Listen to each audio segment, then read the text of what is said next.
পড়েছে কিনা। ফুলগুলো যদি সব ঝরে পড়ে তাহলে তো আমি আজ কোনো ফুলই বিক্রি করতে পারবো না। হে বিধাতা, সহায় হও। যা ভেবেছিলাম তাই, সবগুলো ফুল ঝরে পড়া শেষ। এবার কি করবো? আরে ওই তো, ওই গাছটায় সাদা ফুল এখনো আছে। যাই, ওই সাদা ফুলগুলোই ছিঁড়ে ছুঁড়ে ভর্তি করি। মিলনে ওই আকাশ পথে দেখা হবে পরীর সাথে। জ্যোৎস্না নেমে যায় আসলে রাতে। লা লা লা লা লা লা লা। ফুল তোলা শেষ। যাই, এবার বাজারে যাই। সাদা ফুলগুলো কি সুন্দর, মনে হয় আর সব ফুল বিক্রি হবে। আর সব ফুল বিক্রি হলে দিদিমার জন্য ঔষধ আর খাবার কিনবো। ফুল নিবে ফুল, সুন্দর সাদা টাটকা ফুল। যারা ফুল পছন্দ করো তারা তারা আমার কাছে চলে এসো। আশেপাশে কাকা কাকি তোমাদের প্রিয়জনের জন্য ফুল নিবে গো। ফুল এই যে দিয়ে মাসি, সাদা ফুল নিয়ে যাও। সাদা ফুল মাথায় পরলে তোমাকে খুব সুন্দর লাগবে। ও মা, ওসব ফুল টুল বড় বয়স আমার নেই, টাকা দিয়ে ওসব কিনতে পারবো না। ফুল নিয়ে যাও ফুল, কাকা কাকি মাসি পিসি ফুল নিয়ে যাও। ও মা, কি সুন্দর সাদা ফুল। টোনা, আমাকে কয়েকটা সাদা ফুল কিনে দাও না। টুনি, তুমি আমার স্ত্রী হয়ে এই সামান্য ফুল কিনতে যাচ্ছ? তুমি জানো এই ফুলগুলো কত নোংরা? এই গরিব কুহু না জানি কোন নর্দমা আর কোন নোংরা জঙ্গল থেকে এই ফুল তুলে এনেছে।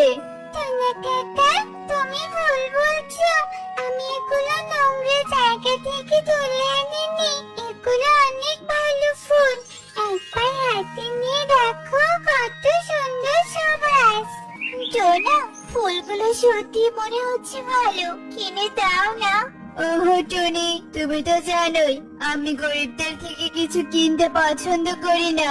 চলো এখান থেকে, ফুলের বদলে তোমাকে সোনার গহনা কিনে দিব। সত্যি? তাহলে চলো চলো।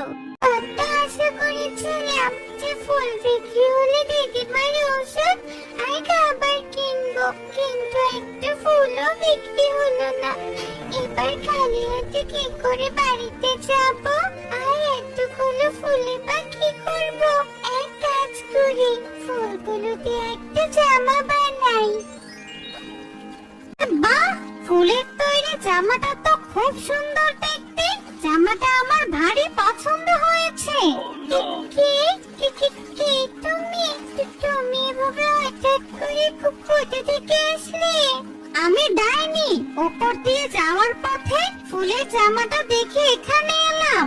তুমি ডাইনি? আমি কারো কোনো ক্ষতি করিনি। তুমি আমাকে শাস্তি দিও না ডাইনি। আরে কাচ্চা না, ভয় পাস না। আমি বিনা দোষে কাউকে শাস্তি দেই না। আমি ভালো ডাইনি, বুঝলি? এখন আসল কথায় আসি।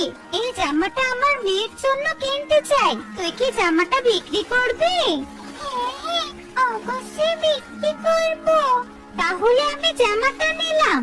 আর হ্যাঁ শোন ছানা, আমার কাছে এখন তো টাকা পয়সা সোনা দানা কিচ্ছু নেই, তবে এই সোনার আংটিটা আছে, এটা রাখ। ঠিক আছে ডাইনি মাসি। আর একটা কথা শুনছ না, আমার মেয়ে যদি এরকম আরো ফুলের জামার আবদার করে তাহলে আমি তোর কাছে আসবো। তুই বানিয়ে দিতে পারবি? হ্যাঁ ডাইনি মাসি, বানিয়ে দিতে পারবো। বেশ বেশ, এবার আমি চলি। এরকম ভালো ডাইনিও আছে, আমার তো জানা ছিল না। বিধাতা ডাইনির ভালো করুক। যা দিদি ভাই, যা আংটিটা বিক্রি করে ঘরের প্রয়োজনীয় জিনিসপত্র নিয়ে আয়, যা। আচ্ছা ঠিক আছে দিদিমা, যাচ্ছি। না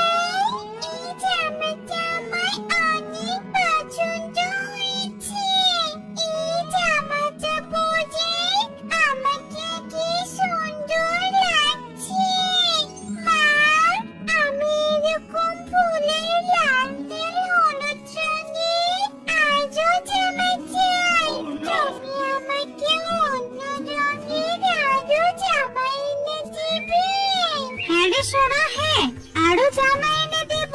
আমি কালকেই তোর জন্য অনেকগুলো জামার অর্ডার দিয়ে আসবো। তুমি আমায় অনেক ভালো মা, আমার সব আবদার পূরণ করো। শোন রে কাচ্ছানা, তোর বানানো ফুলের জামাটা আমার মেয়ের অনেক পছন্দ হয়েছে। ও লাল নীল হলুদ রঙের আরো জামা চেয়েছে। তুই দুদিনের মধ্যে লাল নীল হলুদ ফুল দিয়ে 3টি জামা বানিয়ে দিতে পারবি? তুই দুদিনের মধ্যে 3টা জামা সুন্দর করে বানিয়ে দিতে পারলে আমি তোকে 1 বস্তা স্বর্ণমুদ্রা দেব পারিশ্রমিক হিসাবে। হ্যাঁ ডাইনি মাসি, পারবো। তুমি 2 দিন পর জামা নিতে এখানে চলে এসো, কেমন? আচ্ছা ঠিক আছে। ভাই, 3টি জামা বানাতে তো অনেক ফুল সংগ্রহ করতে হবে। তুই একা অতগুলো ফুল সংগ্রহ করতে পারবি, নাকি আমিও যাব তোর সাথে ফুল সংগ্রহ করতে? না না নীতিমা, তোমাকে কষ্ট করে আমার সাথে বনে যেতে হবে না। এমনিতেই তুমি অনেক অসুস্থ। কাজ করতে গিয়ে যদি আরো বেশি অসুস্থ হয়ে পড়ো, তখন আমাকে সব কাজ ফেলে তোমার সেবা করতে হবে। ওরে বাবা রে বাবা, আমার নাতনিটা কত বড় হয়েছে রে। আজ যদি তোর বাবা মা বেঁচে থাকতো, তাহলে তোর এমন বড় কথা শুনে সত্যি খুব খুশি হতো। কেন যে বিধাতা ওদের কেড়ে নিল। দিদিমা, তুমি যে পুরনো কথা তুলে আবারও কাঁদছো, একটু না শান্ত হও। সবকিছু নিয়তি দিদিমা, আমাদের জীবনে যা যা ঘটবে সব হাসি মুখে মেনে নিতে হবে। আমার পোস্টার নাতনি, বিধাতা তোকে আরো বড় করুক। আমার দেরি হয়ে যাচ্ছে, আমি চললাম ফুল সংগ্রহ করতে। দিদি ভাই, তোর হাতে তো জাদু আছে।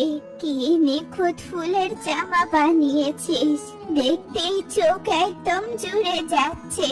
যা যা, নদীর পাড়ে গিয়ে ডাইনিকে জামা 3টি দিয়ে আয়, যা। হ্যাঁ দিদিমা, যাচ্ছি।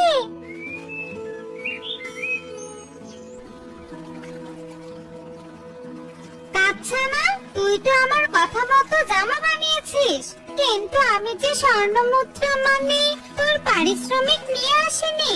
আসলে বয়স হয়েছে তো, তাই ভুলে গিয়েছি। এখন কি হবে বলতো? পারিশ্রমিক ছাড়া জামাগুলো তুই দিবি না আমাকে? হ্যাঁ হ্যাঁ দিব, তুমি জামাগুলো নিয়ে যাও, কাল না হয় আমার পারিশ্রমিক নিয়ে এসো। তুই অনেক বুঝতার আর ভালো ছানা। আমি কাল অবশ্যই আসবো তোর পারিশ্রমিক নিয়ে, তাও আবার 1 বস্তা নয়, 2 বস্তা। 1 বস্তা তোর পারিশ্রমিক, আরেক বস্তা আমাকে বিশ্বাস করার।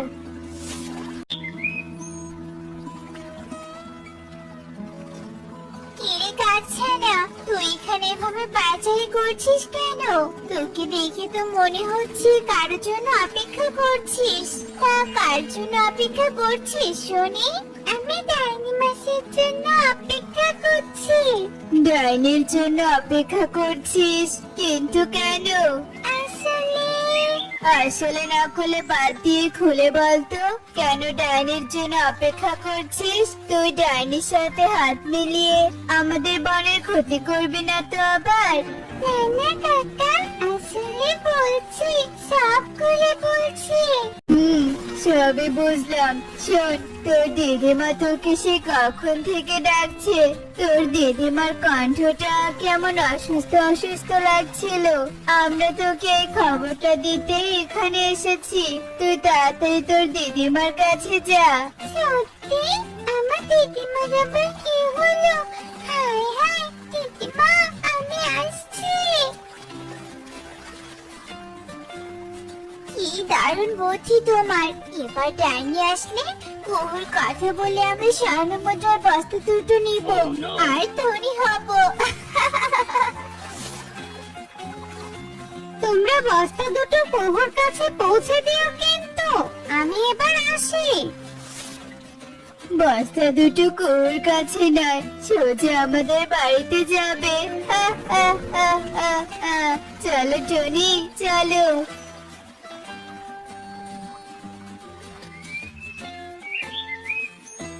দিদিমা আমাকে ডাকেনি, তবুও মিথ্যে বললো।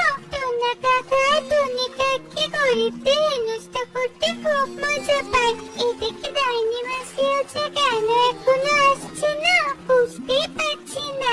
সন্ধ্যা নেমে এলো, ডাইনি মাসি তবু এলো না। তবে কি ডাইনি মাসি আমাকে ধোকা দিল? গরিবদের সবাই বোকা বানায়।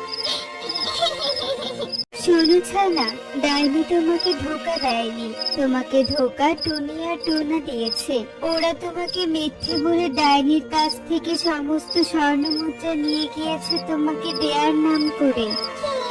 তাই এবার আমি ওই স্বর্ণমুদ্রা ওদের কাছ থেকে ফিরিয়ে নেব কি করে? কেঁদো না, আমি আছি তো। আমি তোমাকে স্বর্ণ মুদ্রা ওদের কাছ থেকে নিয়ে দিব, আর ওদেরকে কঠোর শাস্তি দিব, যাতে আর কখনো গরিবদের হেনস্থা করতে না পারে। চলো আমার সাথে।